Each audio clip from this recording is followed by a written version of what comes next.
What's going on, everybody, and welcome to another episode of the Other Side of the Firewall podcast, where we talk about the latest and greatest in cybersecurity news, as well as we highlight those movers and shakers and glass ceiling breakers, those people of color who've made it to the other side of the proverbial firewall. My name is Ryan Williams, and as always, I'm joined by Levon Maynard. What up? And Shannon's not here, and that's why I stumbled a little bit, because usually it's Shannon and it's Levon. That's right. But he's under the weather this week, so we'll see him next week. Please tune in throughout the week. So this is the Monday episode because it's so timely and something that's currently happening in an ever-evolving story. Then Tuesday, we'll go into some more of what the current administration is doing to combat ransomware internationally. Wednesday, we have a very good discussion about a topic. Actually, I want to get it completely right. The topic at hand is women in cybersecurity aren't unicorns. We do exist. And in that one, I was able to invite Ms. Aisha Hollins to share her interesting perspective, right? So it's just not three dudes talking about it this time around. It's a very good conversation. Please tune into that one. And then Thursday, Ask a CISP. I should have another guest on for that one. Still working out the scheduling details, but that should be recorded in the future because now we're a little bit behind the curtain, right? And then on Friday, obviously, we talk about everything else but cyber. So it'll be me and Levon chopping up video games and what have you. So without further ado, this week's article, I'm bringing it up. I only have one screen today, so bear with me, is entitled FBI Email System Reportedly Hacked to Send Fake DHS Cybersecurity Messages. So this just happened. It should be Saturday morning if you're in the States.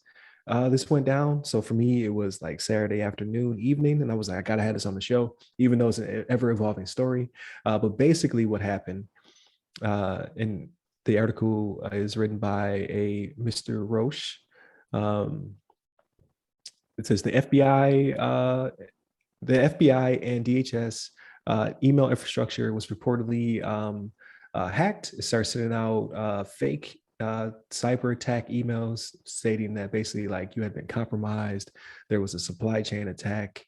It kind of went into a little bit of nonsense. Like it didn't really make sense. But it was so much traffic being generated that something called the Spam House Project, which is an international nonprofit organization in Andorra and Switzerland, it came up on the radar. They saw that there was a massive amount of spam being sent from the FBI and DHS web servers, and they helped to block it and to give the FBI and DHS a chance to go in, do forensics, and stop it from happening, and hopefully catch whoever hacked their system. So as of this morning / Levon's evening, it's still an ever-evolving story. They now know that it was targeted towards cybersecurity analysts. Like the spam went out to a larger group. I think they said like 100,000 people received emails. So if you got one of these fake emails, the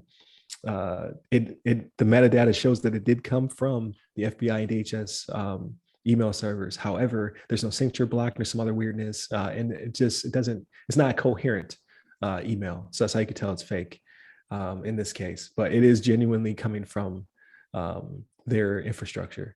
But what they're starting to see is there's a pattern. It looks as though they're attacking cybersecurity analysts. This is the first time it's happened from a genuine server belonging to an organization such as this. This is the first time they've been hacked in this type of way. So it is historical. However, it's not the first time cybersecurity analysts have been the subject of hacker attacks. There's a feud. It's always going to be a battle there. But I'm talking a lot. What do you got, Levon? Yeah, no, this is good. You're good, man. It's just like this is really interesting. I mean, this is like you say, late. This is breaking news. Just happened not too long ago, but just the fact that it came straight, from an actual authentic FBI domain, original like email address coming to these getting spammed out. It's something to be, concerned about as well as cautious of, because I mean, people generally speaking will look at an email and say, oh, we could tell from the to line if it has like an actual recipient or address that you're actually familiar with. Sometimes you can hover your mouse over and you see actually a full address, and sometimes, especially if you get spam, typical spam will have like some gibberish like email address or some random domain that's not associated. You get some Amazon email, quote unquote Amazon email, Right. and you actually look at the two line, or sorry, the from line, I guess, in this situation, and you'll see that it's from some random URL or some email domain that doesn't exist, or it's not even like doesn't comprehend. It's not Amazon.com. So in this situation, it's coming directly from FBI, and the domain is the ic.fbi.gov. So you get that email and you kind of look at it like, oh, this actually is coming from FBI. I don't see, it doesn't look like it's coming from some fake domain. But then obviously as you go through the email, this is where you kind of have to kick in your second layer of like cyber awareness. We kind of look at the email. You can hover your mouse over the links and see where the links will try to direct you.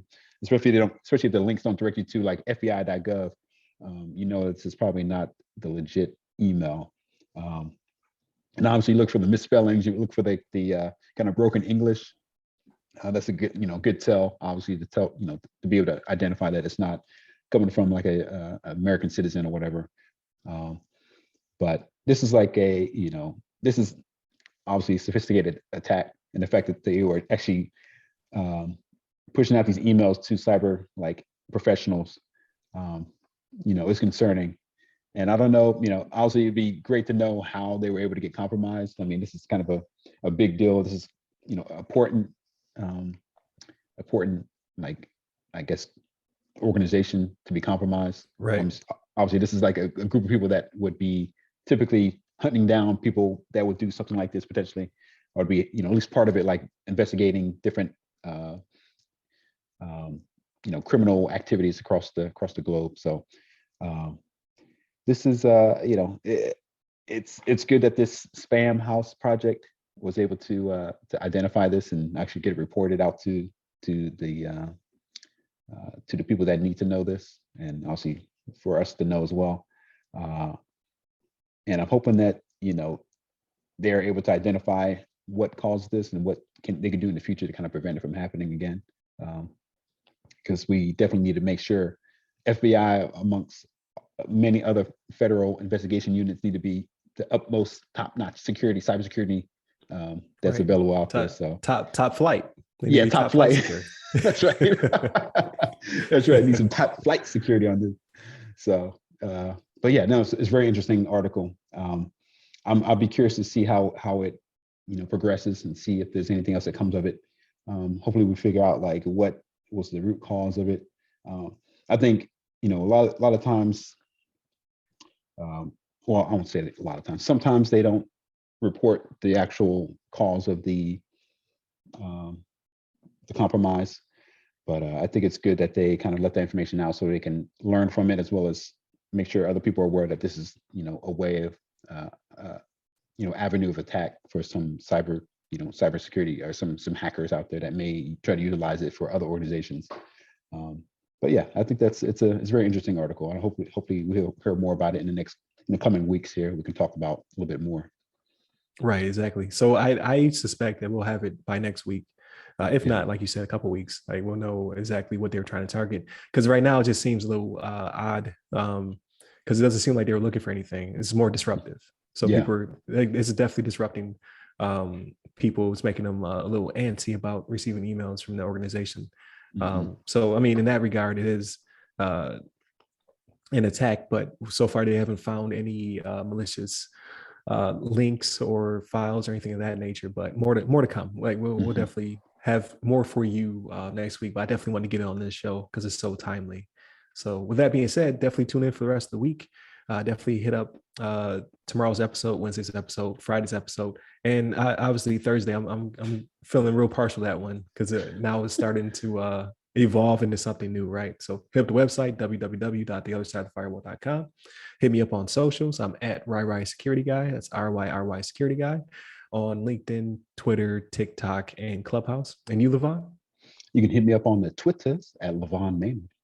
There it is. Stay safe, stay secure. Take care.